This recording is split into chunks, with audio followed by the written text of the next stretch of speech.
principal management members, the teachers, and sir. I rise and read these 3 lines before we make you a part of Sir and our entire delightful moments. As a writer, in his own words, I read, I have difficulty in doing justice to momentous events, the wars of nations, the politics of power. I am more at ease with the dew of the morning, the sensuous delights of the day, the silent blessings of the night, the joys and sorrows of children, the starvings of ordinary folk, and of course, the ridiculous situations in which we sometimes find ourselves. Very good morning, sir, and what a pleasure it is to have you amidst us at the Royal Global School. Thank you so much. It's great to be confronted by so many bright, intelligent faces early in the morning. Today we are all set to spend some delightful moments with Ruskin Bond, one of India's best loved storytellers. What a fantastic young one gave an introduction, but he received the Sattyakee Academy in 1993 and then the Padma Awards with Padma Bhuyan in 2014. 60 years, 65 years is a long time, almost a generation. And you started out writing for kids and now you're probably writing for their kids. What do you think? Has time changed for you over this period of writing? Time passes and the world around us changes, but childhood doesn't change. No? I think the joys and sorrows of growing up are the same for all of us, I think, when we are young, and it's only the externals that change. And when I see all of you here, I'm reminded of my own school days, and I do realize that you have to study much harder now than we used to. But sir, in all these years of writing, have you found reading habits to have changed? Reading habits, people think that, children don't read anymore, or that they are affected by so many other distractions like television and the internet. But even when I was a boy at school, there were just a few boys, and I was in a boys' boarding school, who were actually fond of reading. And in those days, we didn't have television, or the computer age hadn't come, there was no internet, you could just go to the pictures once a month. And kids read comics, but actual book readers were very few. So I think we perhaps, the love of books is always a minority, sort of minority pastime in a way. And I think perhaps there are more kids reading today, in many ways, I would say. So, do you, or did you, ever feel demoralized as a writer? Demoralized, yes. I think over the years, you see, I've been writing for about 60 years, ever since I finished school. That was when I was age 17 or so. And there were ups and downs in the beginnings, and when you're young, you expect to have ups and downs, and it's good to struggle, occasionally have a failure. So sometimes when a book didn't get published or was published and nobody would read it, I would feel demoralized. Or if there were years when I wasn't having much success.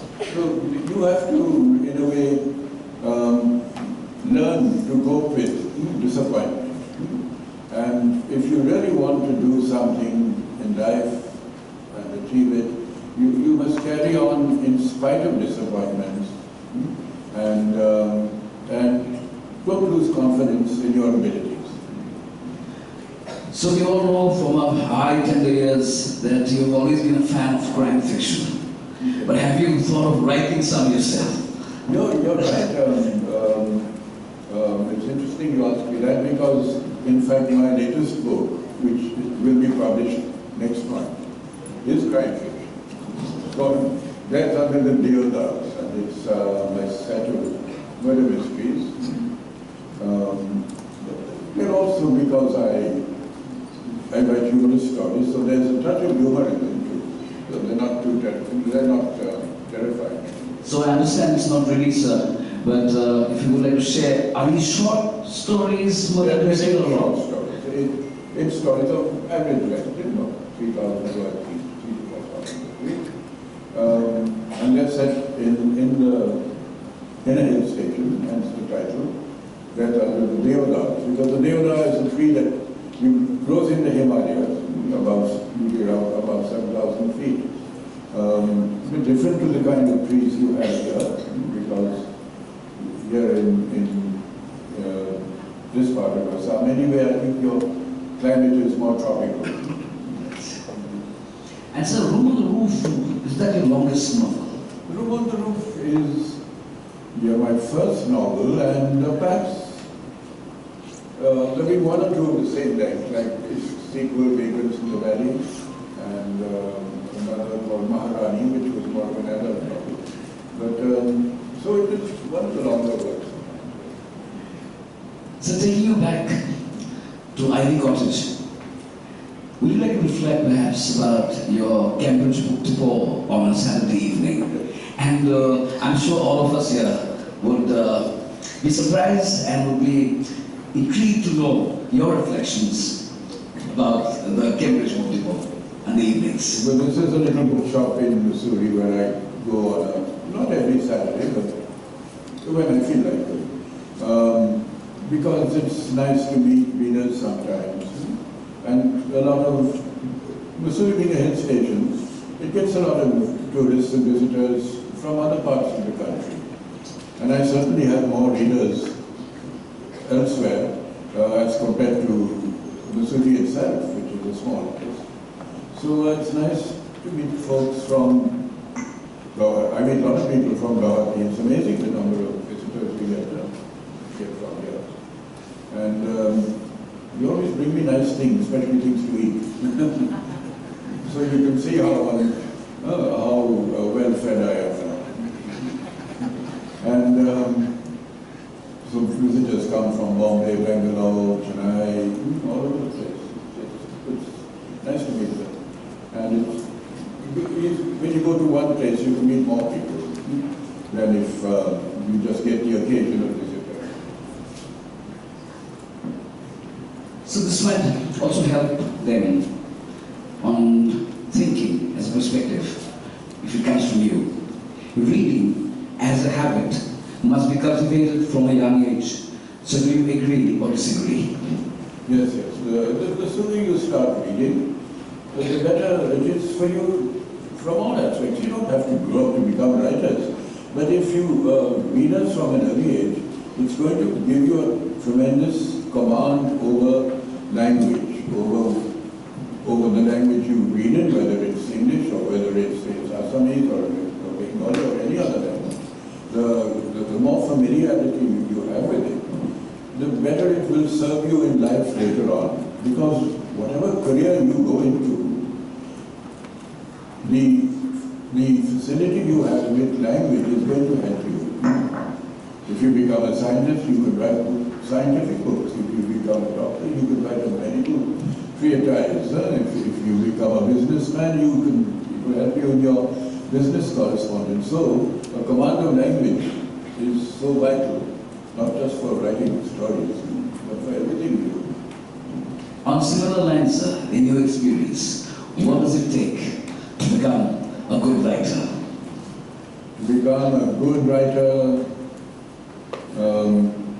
well, I became a writer because I wasn't very good at anything else. So I decided it was the one thing I could do well. But if you really want to be a writer, well, you start off by reading books. Because all great writers were, when they were young, they were readers. They were great readers. It's from a love of books that you acquire a love of writing. And then you must write fluently, pay attention to your grammar, your composition, because you must learn to write good sentences, and then you must Third and most important, you've got to be very disciplined and regular in your writing. In other words, you have to put in a certain amount of hard work and write something every day. Then you won't be out of practice. I'm sure this is one of the biggest tips they will take back home. Please write every day.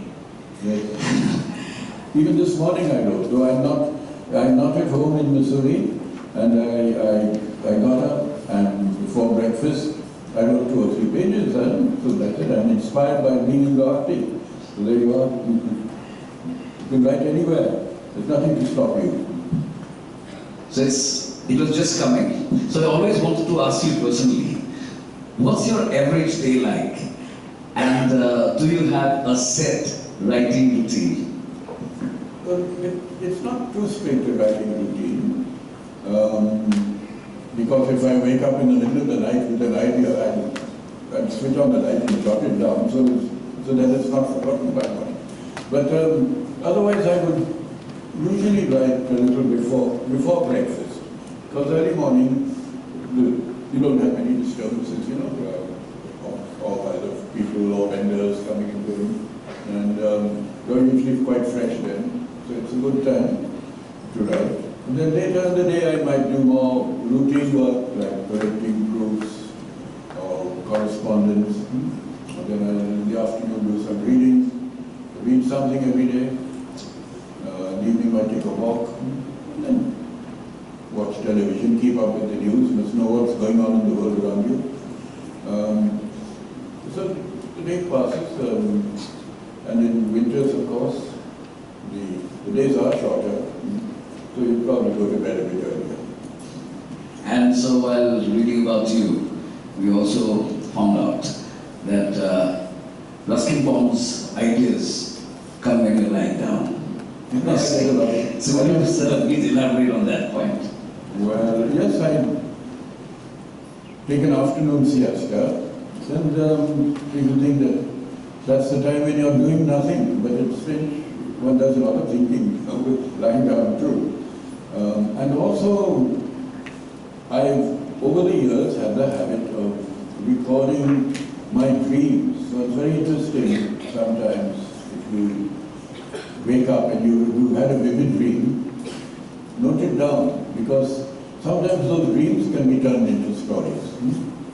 Because strange things happen in dreams, and you remember them, they can be very helpful in many ways. From a writer's point of view. Because I know what, if you dream that you're flying like Superman, you're not going to open the window and dive out of it. And so how difficult was it to become a published author in your days when you started and till date? And how does this feel today? Yeah, well, I think the biggest thrill was when I was just out of school and I wrote my first shorts. Well, I wrote several short stories. But the first one that got published was in the Illustrated Weekly of India, which was a popular magazine back then in 1951, a long, long time ago. I think some of your parents weren't even born then. And so when the magazine arrived and the newspaper, I saw my story there, I was very thrilled. I said, goodness, I'm an author at last, not at last, and I was only 17. So the first time you get something published, it is always a thrill. And then as you get older, more and more things get published, you sort of get used to it. It is so difficult to, sit next to a legend like this, because I must tell you, young ones, that it's been almost 2 days together, and I still don't have the guts, to actually come and do this conversation with Sir. It's a very nice question that you gave me. And when I first saw him in the airport, so you must have realized that I was at a loss of words. It's just tears rolling down my eyes. So it's that kind of feeling. And today, it's been 2 days together, so I would still like to ask you, sir, how would you describe yourself?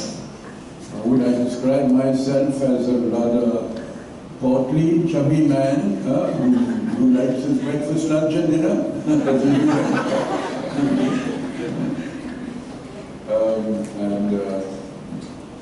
But thank you. You see, normally I don't talk very much, so because of, your sir has made me talk so much this morning. That's why I have to take a sip of water. Please. And thank you so very much. And we would also like to know that small towns form the backdrop of many of your tales. It's the scenic part, the background, the backdrop. But in today's world, even urbanization is eating into this world very badly. This is not the Guwahati when I was young. So in is your inspiration under attack? Yes, you see, so many towns have become cities, villages have become towns, population has grown tremendously, the open lands, the wilderness is shrinking because of the expansion of towns and cities. And I've always liked lived more in smaller places and enjoyed living in smaller places. I don't know what does government qualify it as a large town or a small city or a mini city? They say it's a city, but I try to say it's like a glorified township. It's a sort of town that's overgrown. And not very well planned now. Well, that's the case with most of our towns and cities. But the nice thing about it, for a writer, about small town life is that you get to know people more intimately. You see, if you're living in a very big city, everyone's busy, rushing, you don't get to know your neighbor even. I know I lived in London 3 or 4 years, in Delhi 5 or 6 years. Sometimes you don't know your neighbor or who's in the same building. Whereas in a small town, you know practically everybody down the road. And in the bazaar, and everyone knows you, and you know everybody. So at least interesting people then come into your life, and they figure out stories or help you to write about them and about life in these small towns. So we mean to say, sir, that if you are in an urban setting, urban area, how long do you think you can sustain yourself? A month, a week? Or you like the calling is so strong to go back on those lines? That's true. If I'm away from the hills or home for more than a couple of weeks, I'm anxious to get back.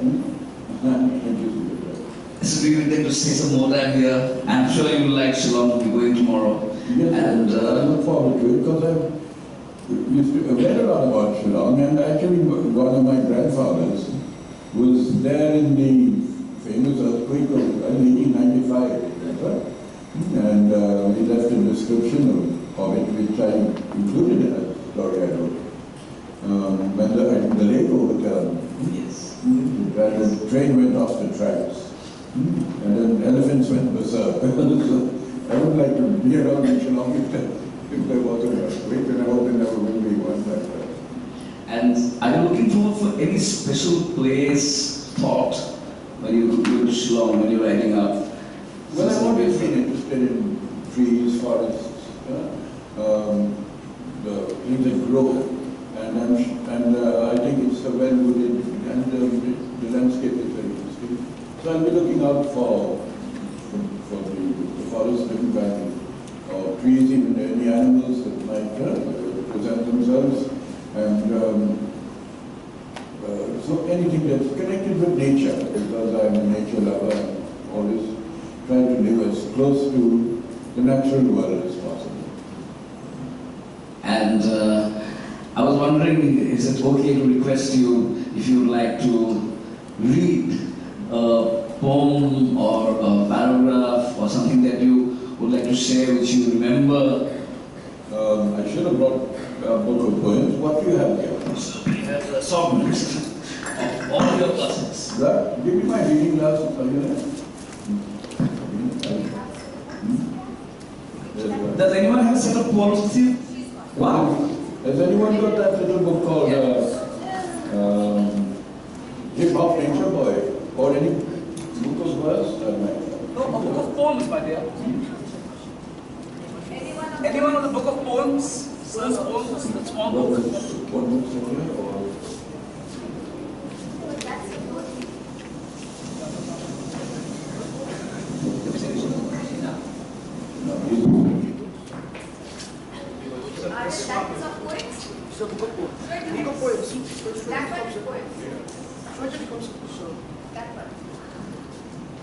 Yeah. Oh, good.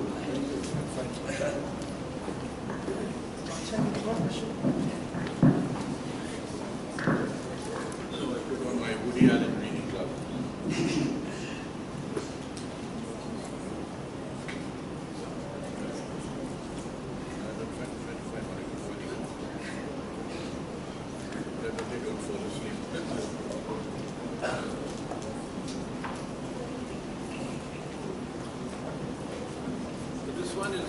This little poem is been reproduced in a number of school readers. So it's yeah.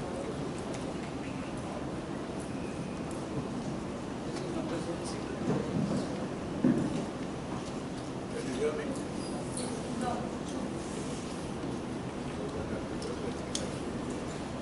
I can just play some better.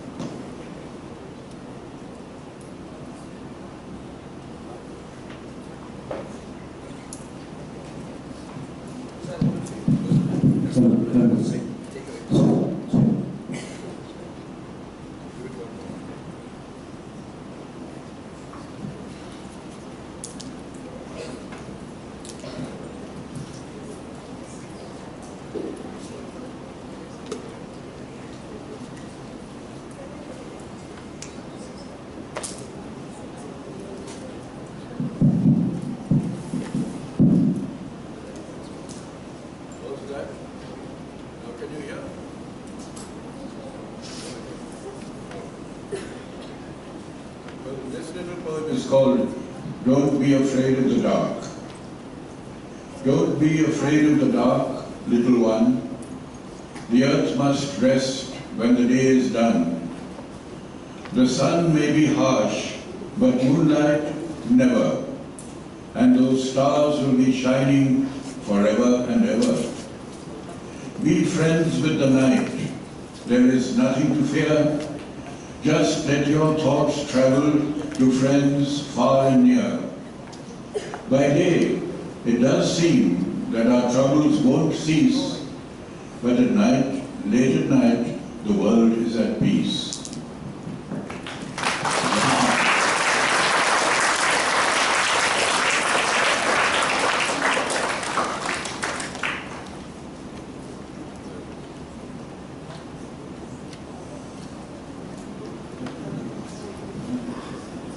Do you believe in ghosts?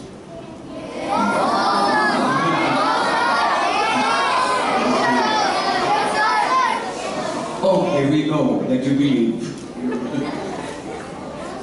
Do you believe in ghosts? Asked the passenger on platform number 3. I'm a rational man, said I. I believe in what I can see. Your hands, your feet, your beard. Then look again, said he, and promptly disappeared. Did you like that?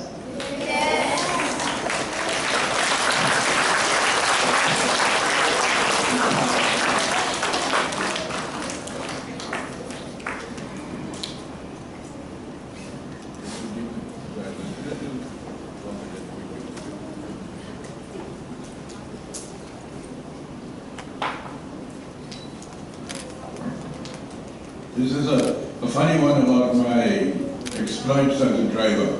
It's called the Demon Driver. At driving a car, I've never been good. I batter the bumper and damage the hood. Get off the road, the traffic cops shout. You're supposed to go round that roundabout. I thought it was quicker to drive straight through. Give us your license, it's time to renew. I took their advice and handed a fee to a babu who looked on the swingfall with glee. No problem, he said. Your license now pakka. You can drive all the way from here to Kolkata. So away I drove at a feverish pitch, advancing some way down an unseen ditch. Once back on the highway, I soon joined the fray of hundreds of drivers who wouldn't give way. I skimmed past a truck and revolved around a van. Good drivers can do anything that they can. then offered a lift to a man with a load. Just a little way down the end of the road, he asked. As I pressed on the pedal, the car gave a shudder. He'd gotten it one down, he got out of the other. God help you, he said as he hurried away. I'll come for the drive another fine day. I came to that roundabout. Round it I sped, eager to get to my dinner and bed. Round it I went, and round it once more. Get off the road, that cop was a bore. I swung to the left and went clean through a wall. My neighbor stood there. He looked menacing tall. This will cost you 3,000, he quietly said, and send me your check before you're in bed. Alas, my new car was sent for repair, but my friends gathered round and said, never despair. We are all going to help you to make a fresh start. And next day, they gave me a nice bullock cart.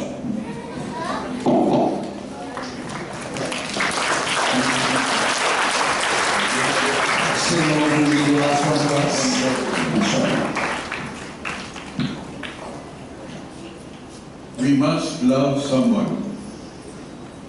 We must love someone if we are to justify our presence on this earth. We must keep loving all our days. Someone, anyone, anywhere, outside ourselves. For even the saddest crane will grieve over its lost companion and the seal its mate. Somewhere in life, there must be someone to take your hand and share the torrid day. Because without the touch of love, there is no life and we must fade away. So thank you so very much. And with your permission, we would now like to open the house for the young ones to ask you a few questions as per your time frame. And you can tell me when will be the last one, so I will tell you. So don't rush, little ones. You can raise your hand. And is there a mic going to them? Or please introduce yourself clearly by giving your name and then your question.